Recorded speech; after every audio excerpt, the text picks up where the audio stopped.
she put this video out about someone from Canada that moved to the US and basically, I guess financially what that entailed. Like how financially it's different being in Canada versus the US. So I thought this could be rather interesting to see.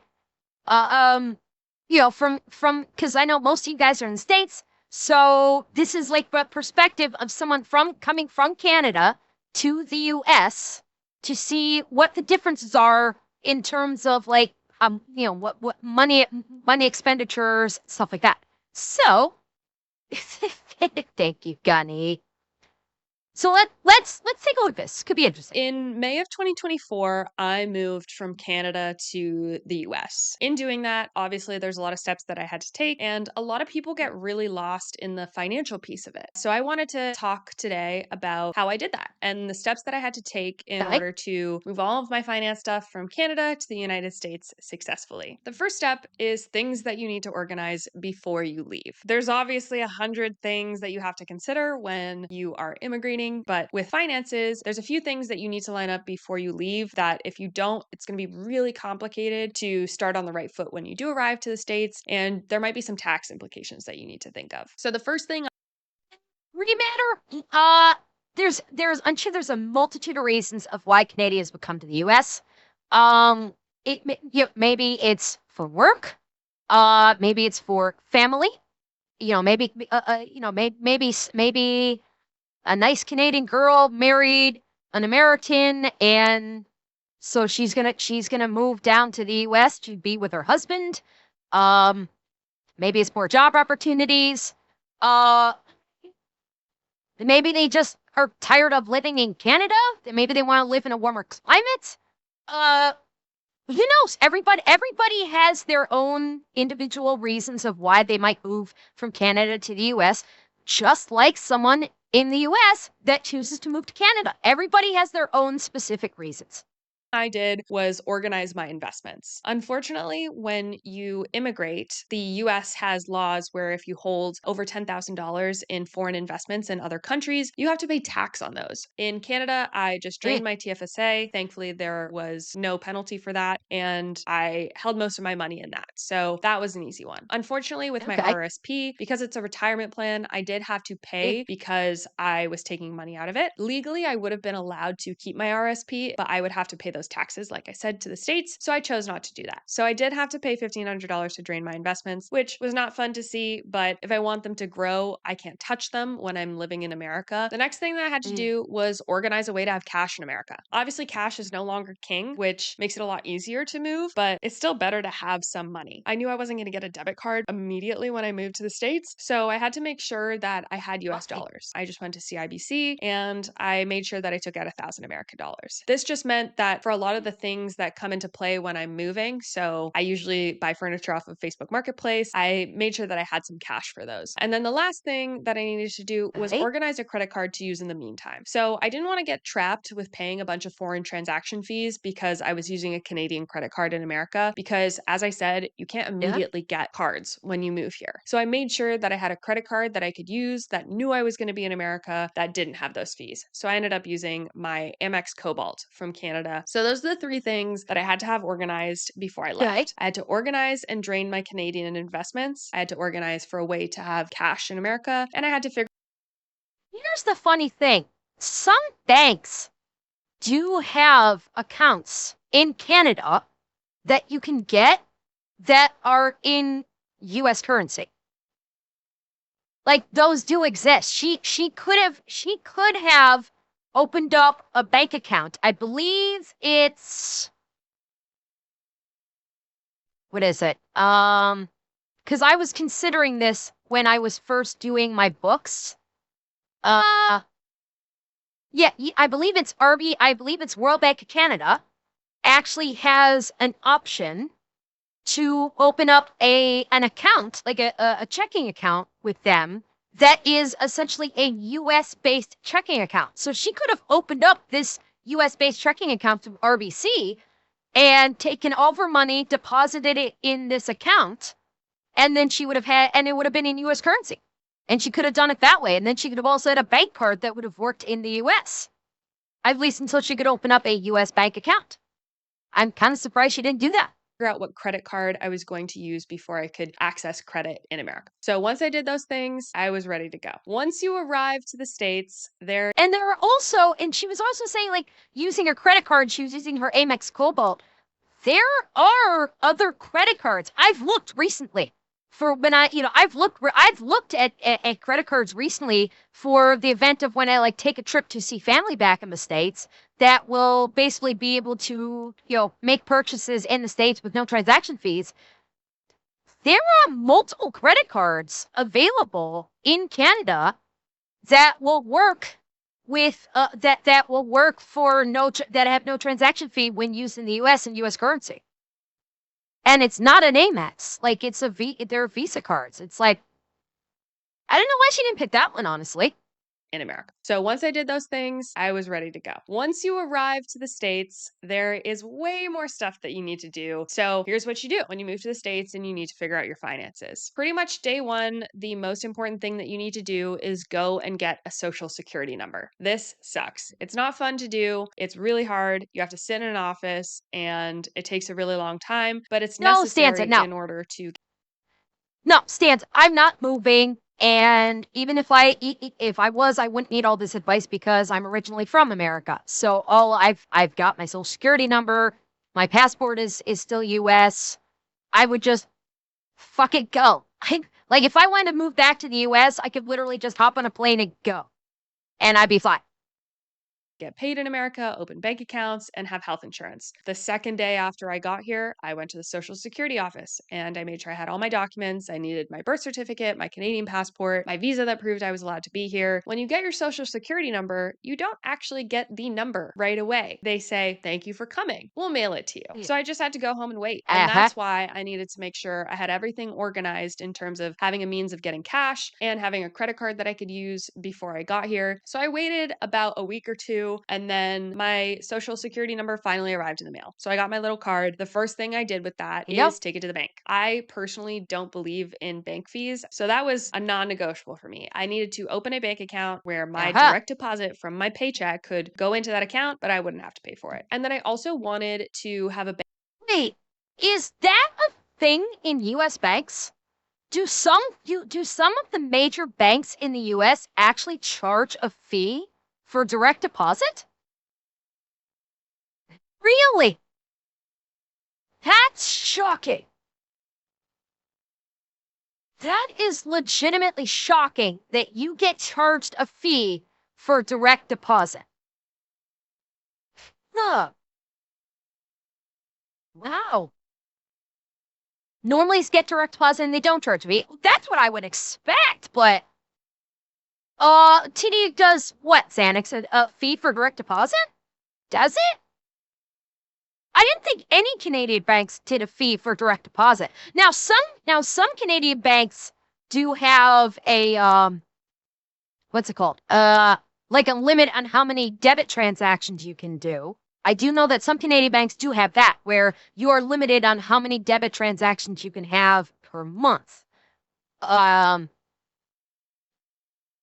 I have not heard about a fee for direct deposit. Bank that was close by to me. Because I'm in San Francisco, Chase is the big bank. So I went with Chase. Once again, I had to bring all of these papers, including my social security number, my passport, my visa, all these documents go into. Oh, wait. Oh, shit. Hang on, Grabs. Let me get back up to you.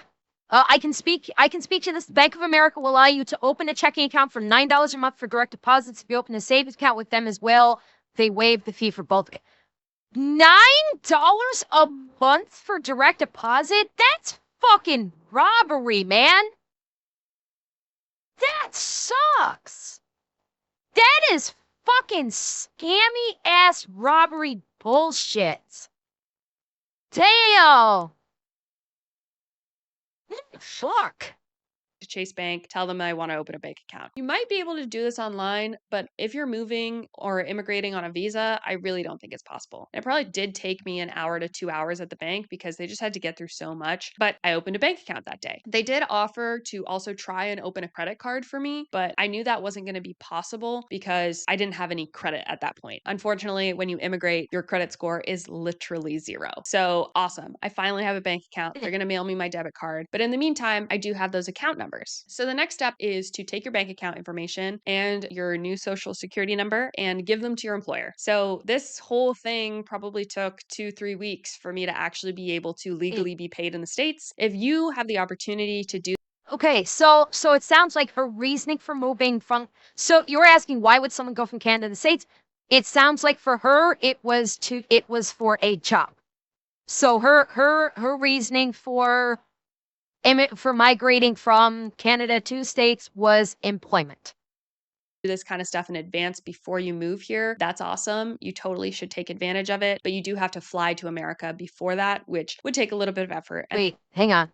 you have the opportunity to do this kind of stuff in advance before you move here, that's awesome. You totally should take advantage of it, but you do have to fly to America before that, which would take a little bit of effort. And they want to see that you're legally Stop allowed it. to be here. So at this point, I've got proof that I'm allowed to be here and get paid. I've got bank accounts, and I'm about to actually start getting paid by my job. But now I needed health insurance. This was a whole other mountain that I had to climb. My company doesn't offer health insurance. They offered me a stipend to pay for my own health insurance. So I had to go. Yuck. Hey, that's dirty. That is fucking dirty. That's like, no, you're moving from Canada to the U.S., but we're not going to pay you. We're not going to provide health insurance. We're just going to give you a stipend to buy your own, which probably doesn't cover all of which won't fully cover it too. Oh, that fucking sucks. Figure all of that out for myself. And in order to do that, you need a social security number, you need proof you have a job, and proof of residency. So I once again went into an office to do this, but I ended up getting health insurance because I had all of the necessary things. So the next thing I needed after I had all of these things figured out was a credit card. Like from what I've heard, quite a few companies don't provide health insurance in 2025. Like I watch Caleb's videos while I'm working, like his live stuff. And it sounds like there's probably quite a few companies in America that don't provide health insurance, especially if you're part-time. If like a lot of them, it's like only full-time. And if you're part-time, you don't get it. If they even offer it at all, I unfortunately I've been hearing that more than a few do this. I think if you are comfortable and you're good at not racking up a bunch of debt, everybody should be using a credit card for almost every purchase that they make because you could be earning points on it and it's good for your credit. So I needed. No. Bad advice. No. I am going to strongly disagree with this. I'm going to strongly disagree with use a credit card for every purchase. No. I don't like that.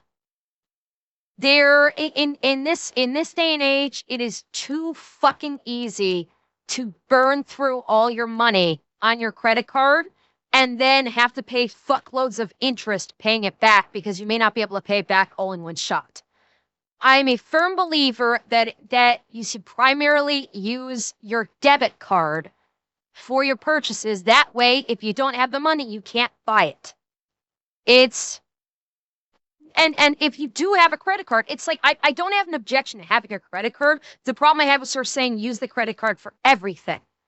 Like, yes, if you have a credit card, you can use it to like make payment, like buy something like every other day where you're like, okay, I'm going to use the credit card just to buy gas, or I'm going to use the credit card just to buy groceries, and as soon as I get home, pay it off. The problem with using the credit card nonstop for all your purchases is you can rack up that credit card debt and you may or may not have the money in your account to cover it, or you might forget to pay it because as much as we might say, hey, I'm gonna like pay it off immediately, people forget.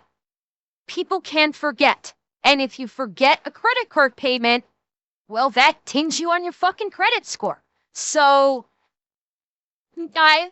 that part of it, I disagree of using your credit card for everything. And yeah, space between. That's what I was gonna say. The points thing too is the her primary thing was collect the points. It's like, no,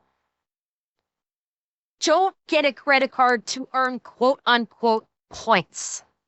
That is how the credit cards companies scam you into getting you to use the credit card to buy a shitload of stuff. So now I consider this bad advice. I'm fine with people having a credit card and using a credit card, but use it sparingly. Because if you use it sparingly, you're still going to get that positive credit. If you only use your credit card once or twice a month for gas or groceries, and then you pay it off at the end of the month, you're still going to get that positive the positive hit to your credit score because you've used your credit card and you've paid it. The dollar amount that you've paid off is immaterial. All that matters is that you have accrued a credit card debt by using it, and then you've immediately paid it off, and that will affect a positive benefit to your credit score. You don't have to use your credit card to buy literally fucking everything, and like that's not going to give you a bigger jump to your credit score. Consistency of paying off your credit card is what is more beneficial to your credit score versus the sheer dollar amount that you're paying off. That's the key thing. So if you want to get a credit card and you spent like to use it a couple of times a month for small purchases like gas, like groceries, or even a little something, and then you pay it off at the end, and then you pay it all off 100% at the end of the month, that will that will be a positive boost to your credit score, regardless of the low dollar amounts. A credit card. Unfortunately, as I said, with a credit score of 0, there weren't a lot of great options for me. You can do a type of credit card called a secured credit card, where you have to have money in an account where you're basically using a credit card as a gift card. So that was an option for me. Thankfully, before I immigrated, I did a little bit of research on how to make sure that I still had great credit cards because I worked so hard in Canada to get good credit and have these very nice credit cards. So I realized that if you have an American Express card in a different country, it's very easy for American Express to grant you a new card in a different country, which is not the case for other people. Visa and MasterCard don't Interesting. care if you had a Visa and a MasterCard in a different country. So, because I had this American Express in Canada, I applied to get an American Express Gold card in the States. And thankfully, that was approved. I did have to provide them a Now, question about that. The last time I knew, American Express was not exactly taken everywhere. To my understanding, Visa and MasterCard are accepted pretty much everywhere. American Express, not necessarily. Is that still the case? Or is American Express like, yeah, it's accepted in a lot less places. That's what I thought. It's almost everywhere. Yeah, that's the great. She's kind of between a rock and a hard place on this. So she just wants to get a credit card. So it's understandable, but yeah. little bit of documentation over and above what you typically have to provide when you get a credit card. Not top of the line, but pretty good credit card. And eventually, as time progressed, I've been here for a year and a half now. I do now have 3 credit cards where I'm building credit from different things because unfortunately, the Amex Gold card doesn't build credit in the way that typical credit cards work. And my credit score has thankfully jumped to the credit score of a normal human being. It's definitely not at the Okay. level of the credit score that I had in Canada, but I'm getting there. Once that was figured out, I then had the availability to start figuring out how investments worked in America. ChatGPT was Good night, great for fat this, for man. understanding the different investment accounts, what I'm legally allowed to invest in and not invest in, and accounts I'm allowed to open. So I took the time to learn the system and I figured out what accounts worked for me. So the very first thing I did was figure out what brokerage I wanted to go with. I typically don't like to go with one of the major Okay, banks this for is my not going to be investments. all I that like to helpful go with because specifically I an don't know how many investment use company. I ended invest. up going with Charles Schwab. I just heard better things about it. I got a referral fee by using them. I like how their app looks and the functionality was there for me. Once I opened that, I needed to figure out what account I was going to open. Me and ChatGPT were like, the Oh God, she did. Hang on, let me back that up. Oh God, is she actually? Investment Hang on. accounts, what I'm legally allowed to invest in and not invest in, and accounts I'm allowed to open. So I took the time to learn the system and I figured out what accounts worked for me. So the very first thing I did was figure out what brokerage I wanted to go with. I typically don't like to go with one of the major banks for my investments. I like to go with specifically an investment company. I ended up going with Charles Schwab. I just heard better things about it. I got a referral fee by using them. I like how their app looks and the functionality was there for me. Once I opened that, I needed to figure out what account I was going to open. Me and ChatGPT were like, the Roth IRA. Oh fuck! What? No, no. For the love of all that is holy, don't trust fucking Chat GPT to make your financial decisions. Jesus fuck! No. Diggle, I know a Roth IRA is fine. I'm not freaking out that she chose a Roth IRA. Roth IRAs are perfectly good. But why would you get your financial advice from ChatGPT? Like, why not actually go to the Charles Schwab people, sit down with one of them and say, what can we do? Why are you relying upon ChatGPT instead of an actual financial expert? Ugh. No, Stanza, she is. She is in the US. Like, oh, this is hurting my fucking brain. People, please. People of the internet, stop relying on ChatGPT to control your life. For the love of fuck, stop using ChatGPT for financial advice and especially for mental health advice. Stop it. Like, talk to an actual human that knows what the fuck they're doing. Dear fucking God. Is the strongest, most powerful account you can open. I do not have a 401k through my company and I don't have an HSA, so the Roth is the most powerful investing account that I can use. Unfortunately, you can only put $7,000 per year in a Roth, and I had investments over and above $7,000 in 2024. So I just opened a standard brokerage account as well as my Roth IRA. That's great, but I have all this money that's just sitting in a bank account in Canada, not making money because it's not in investments, so it's technically losing money, and I Giggle had to figure out fingers. how to move that over. So that was the next step in this process. This is a little bit complicated, and unfortunately 2024 was a very tumultuous time to do it. I'm glad I still did because I'm glad I got to invest earlier rather than later, but it presented a few difficulties. So moving that money, I once again went to ChatGPT and I asked a few friends who had immigrated before me from Canada to the States how they moved their money. There are services that can do it. Stop it! Stop using ChatGPT! For fuck's sake, just talk to a banker! For God's sake, make an appointment with your bank, sit down with the personal banker, and they will tell you all of this for free! A personal banker will literally explain all of this to you for free, and they might even do it for you. What the actual fuck? I was not expecting to go this route with this video. Holy shit. Yeah, like, she could have talked to Charles Schwab, or she could have talked to her fucking bank, and they could have not only told her how to do it, they probably could have fucking done it for her. For fuck's sake, mods! Unplug her Chat GPT! Right now!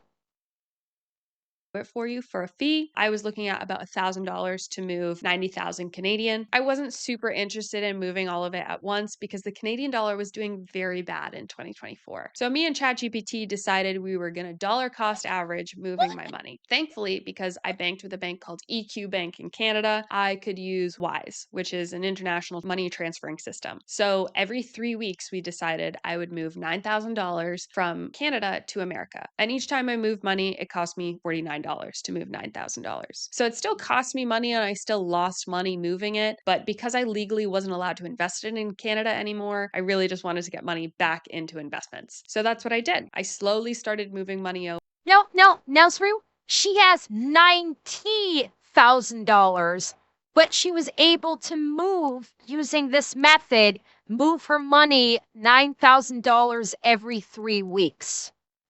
So she had $90,000 in her account in Canada, but she could only move $9,000 per 3 weeks without incurring like major fees or anything like that.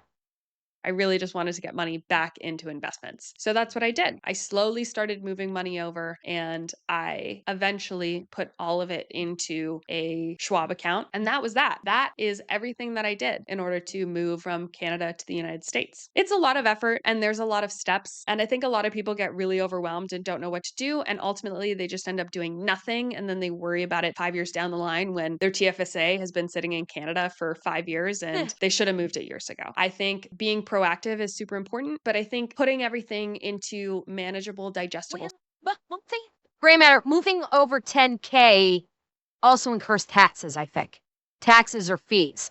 I don't think it's just moving over 9K necessarily gets the question to ask. It's that she would basically lose money if she moved over the 9K per 3 weeks.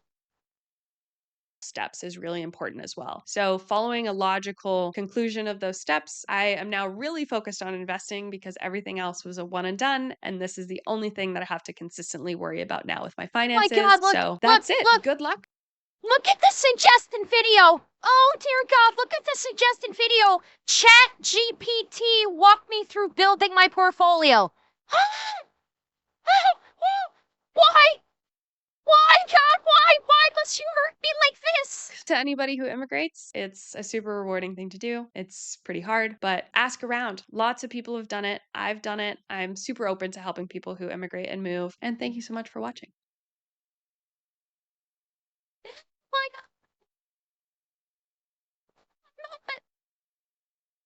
God. Robyn, I'm begging you, please. Robyn, if you watch my videos, you seem like a very sweet person. I'm begging you, please. Stop with the chat GPT for the love of all that is holy. For financial decisions, please, stop with the chat GPT. I beg of you, woman. Stop.